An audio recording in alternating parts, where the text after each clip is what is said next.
Madame, Monsieur, bonsoir et bienvenue dans l'invité de la rédaction de Médien TV. Imaginez un lieu où tous les murs, toutes les barrières tombent. Un lieu où la parole se libère, un lieu de dialogue, de confrontation des idées, d'une mutuelle et profonde compréhension entre des hommes de toutes les confessions, toutes les croyances, toutes les idéologies, un endroit où il est question, au-delà de la tolérance ou de la connivence, de reconnaissance et d'acceptation de la différence de l'autre et de son histoire. Non, il ne s'agit pas de chimère ou de rêverie d'un idéaliste. Cet endroit a bel et bien existé et il s'appelait Toumlilin, un monastère de moines bénédictins niché à l'orée de la forêt dominant la plaine de la petite ville d'Azrou. Ce monastère, qui a vu le jour en 1952 sous le protectorat français, a été pendant de longues années un refuge pour les orphelins et les enfants pauvres de la région, un lieu de retraite et de création pour des artistes géniaux et originaux comme Jilali Gherbaoui. Mais Toumlilin a aussi et surtout marqué toute une génération d'intellectuels et de penseurs grâce aux rencontres internationales qui s'y tenaient entre 1956 et 1968. Mais comme toutes les belles choses ont une fin. Ce lieu rare a fermé en 1968 et les vociférations des radicaux de tous bords ont couvert pour un moment le souvenir de cette halte d'humanité.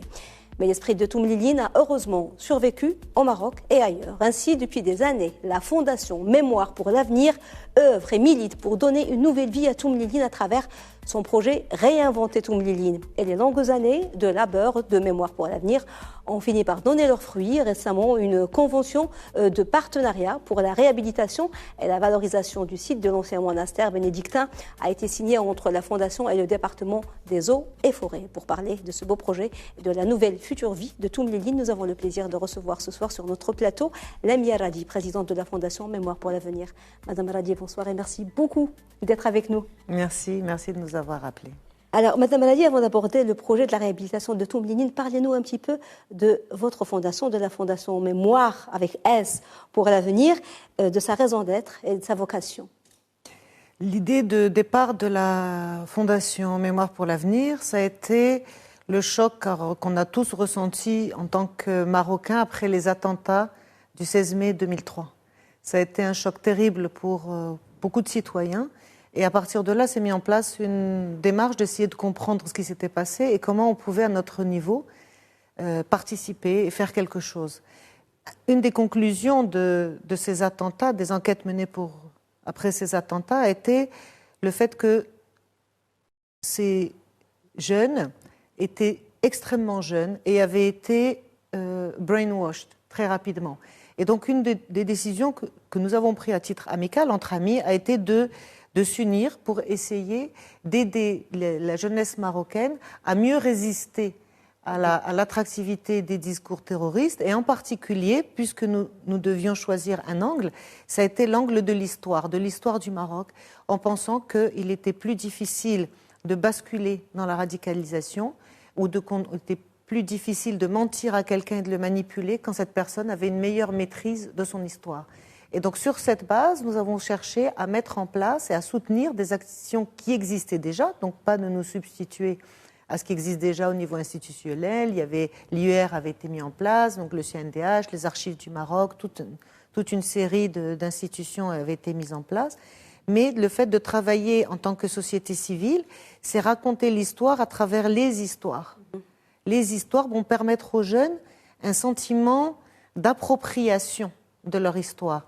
Et c'est comme ça, sur le chemin de cette démarche de recherche de moments historiques particulièrement révélateurs de notre identité profonde de Marocains, que nous avons rencontré le chemin de Toumlilin.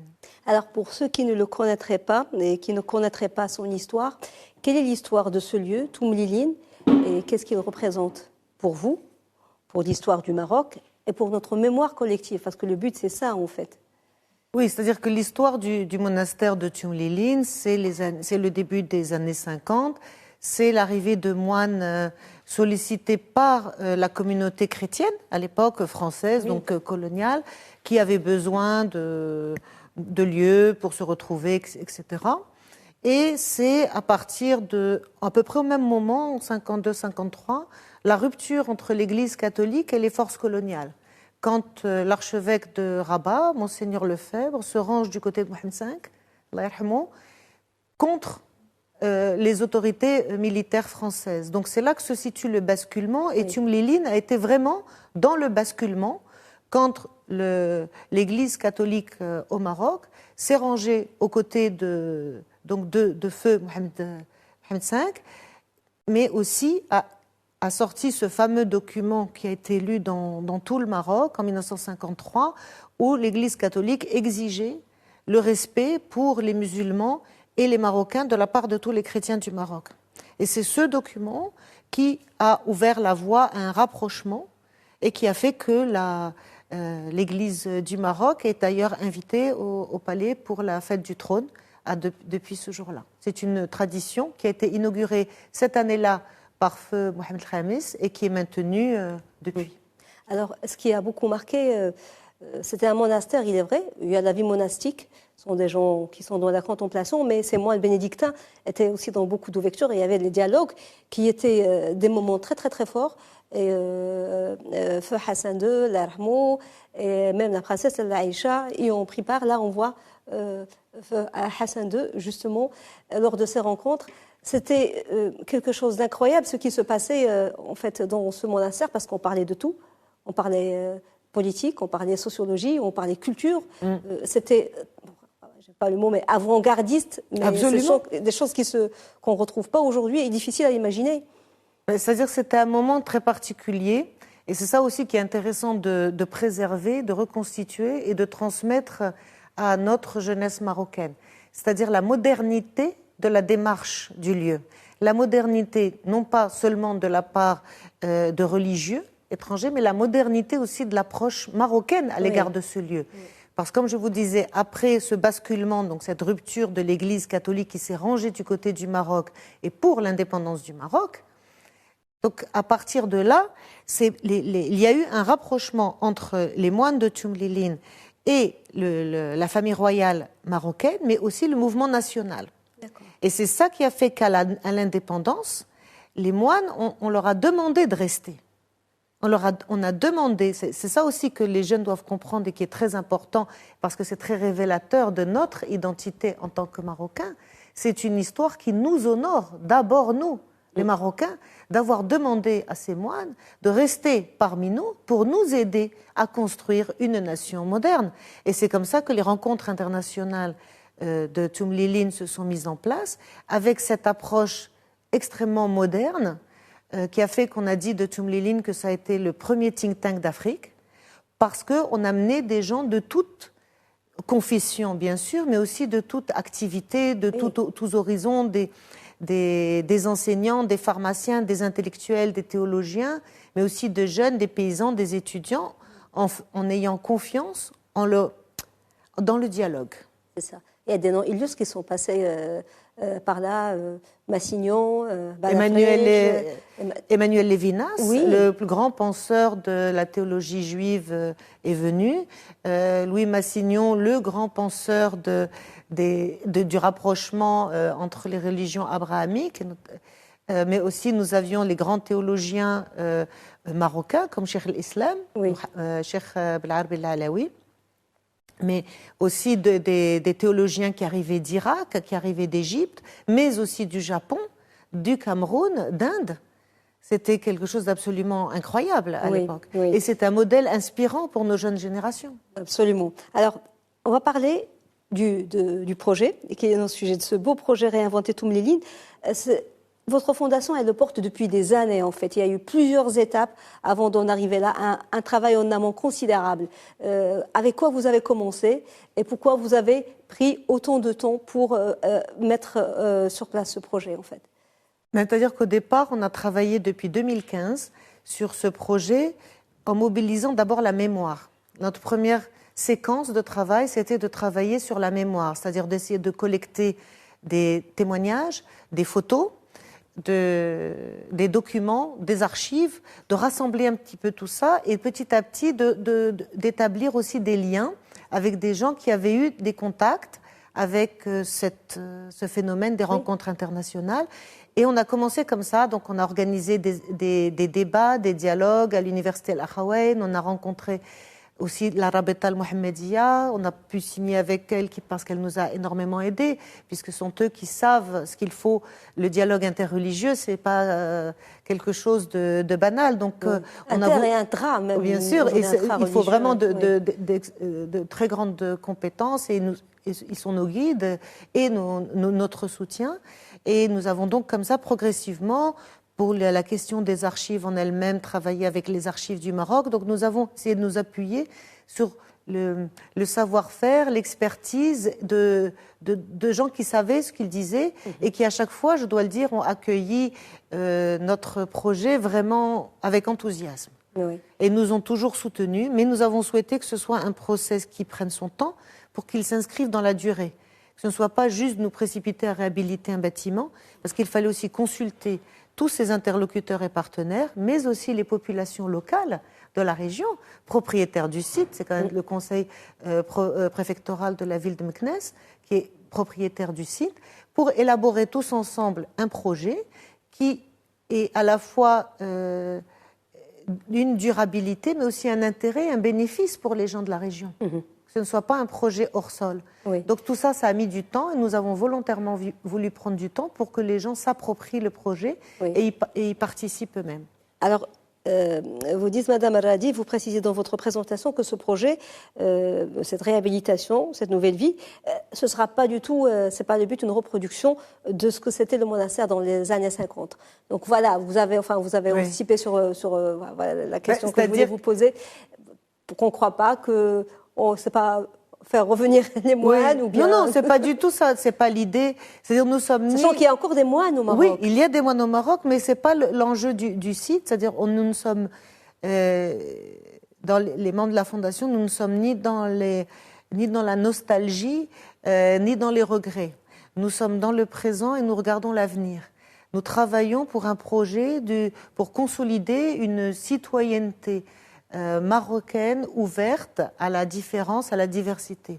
Vous savez, il y a ce concept formidable qui s'appelle Tsamarabit, c'est de dire qu'en fait, il y a plein de façons d'être marocain. Mais la chose la plus importante, c'est d'être marocain. C'est qu'on a un ADN en commun et après, chacun peut l'incarner comme il le veut. Or, il se trouve que là, on est un groupe de personnes qui considéreront que travailler sur le site du monastère de Tumlilin, ça nous révèle beaucoup de choses sur nous-mêmes, en tant que Marocains, en tant que musulmans, en tant que Juifs aussi, parce que les Juifs, la communauté juive aussi, a participé aux rencontres internationales de Tumlilin, pas seulement les musulmans, tout le monde était là, c'était un lieu de rencontre, et ce lieu que nous avons été capables d'accueillir, nous les Marocains, que nous avons été capables de faire vivre avec les moines, finalement il en dit énormément sur nous, sur notre identité, sur notre capacité à accueillir l'autre. Et c'est cet esprit, c'est ça l'esprit de Tumlilin, que nous souhaitons préserver et transmettre aux nouvelles générations. Oui, votre démarche, en fait, elle rejoint, elle s'inspire aussi, elle est dans le sillage du discours historique de Sa Majesté Mohammed VI il y a 6 ans, en 2016 à Marrakech, lors du congrès sur les droits des minorités religieuses en terre d'islam, parce que ce sont des îlots de chrétienté dans un océan musulman. C'est très important, comme vous l'avez dit, quand on se mire dans l'autre, ça renforce notre foi. Absolument. Absolument. Et alors c'est vraiment dans l'esprit de ce discours qui a été très important.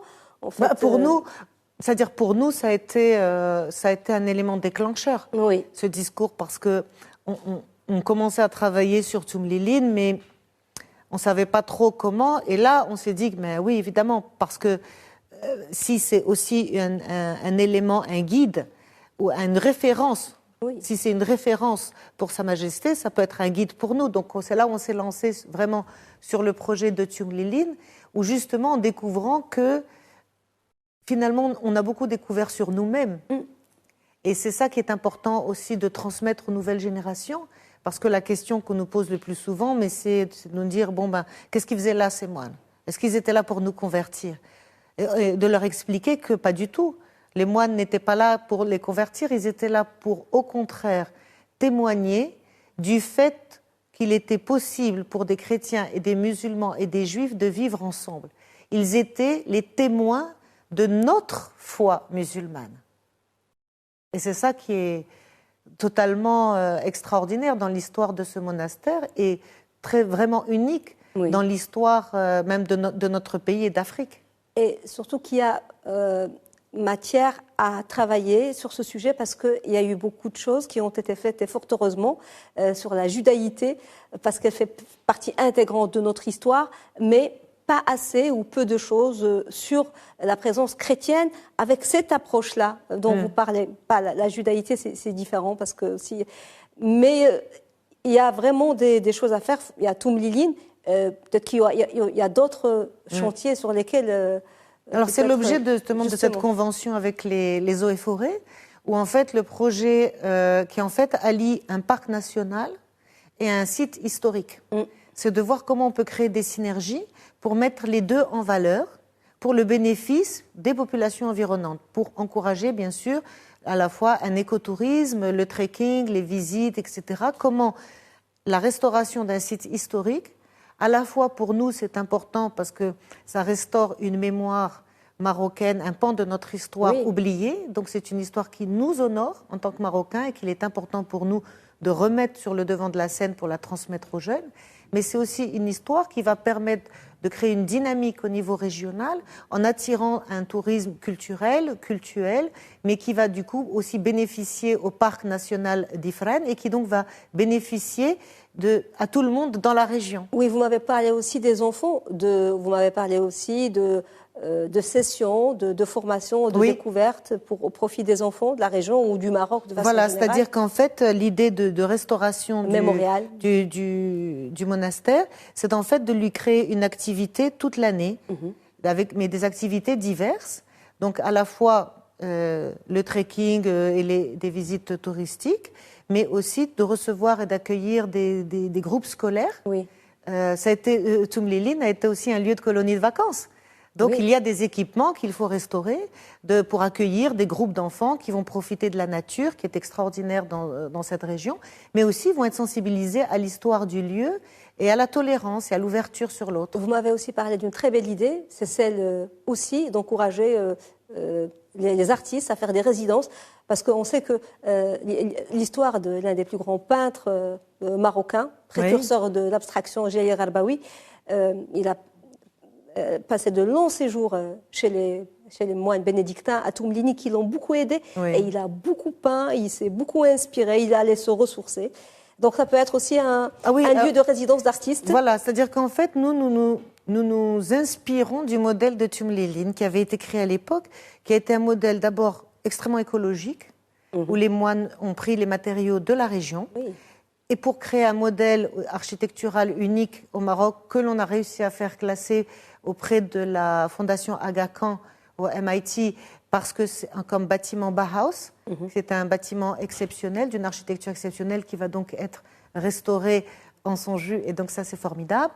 Mais aussi c'était un lieu qui accueillait un orphelinat, qui accueillait des rencontres internationales de haut niveau théologique, mais aussi qui accueillait des artistes. Et donc, en ayant reconstitué un peu l'histoire du site, on essaie de s'en inspirer pour le faire renaître. Bien sûr, en l'ajustant aux problématiques contemporaines, mais on a effectivement dans l'idée, à terme, d'en faire aussi une résidence d'artistes pour que des artistes puissent aussi venir profiter de cet endroit. Pour l'anecdote, à Toumlilin, a été tourné des Hommes et des Dieux. C'est sur la tragédie de l'enlèvement et de l'assassinat des moines cisterciens de Tibhirine. Et c'est un film qui a rencontré un grand succès, que ce soit dans les salles, que ce soit dans le festival, puisqu'il a eu le César et la Palme d'Or. Et justement, ce lieu, c'est un film sur l'amitié, sur le don, et sur le ils disent les moines qu'il n'y a pas de meilleur don que de donner sa vie pour ses amis. C'est ce lieu où a été tourné ce film des Hommes et des Dieux. C'est l'esprit de ce film, c'est l'esprit de cette amitié, de ce lien entre musulmans, chrétiens, juifs. Voilà. Et dans le film. Alors donc nous on a pris contact avec l'équipe du film, qui va sur lesquels on est en partenariat pour avoir des photos du tournage, etc., pour pouvoir mettre un espace de mémoire à Toumlilin sur le tournage du film. Mais je crois que ce qui est intéressant, c'est justement de comparer peut-être le destin de ces deux monastères et des moines. C'est-à-dire il y a quand même un des monastères, Tibhirine, qui a fini dans un drame épouvantable. Oui. Et je crois que c'est là où il faut s'inspirer aussi du modèle des rencontres internationales de Tumlilin comme lieu de dialogue, de débat, de rencontre, de connaissance des uns et des autres. Mais ne pas oublier aussi que les espaces de dialogue et de débat eh bien, sont des espaces fragiles qu'il tient à nous toujours de préserver et de protéger.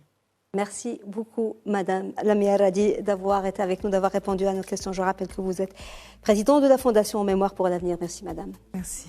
Madame, Monsieur, merci de nous avoir suivis. Bonne suite des programmes sur Média TV. Très belle soirée.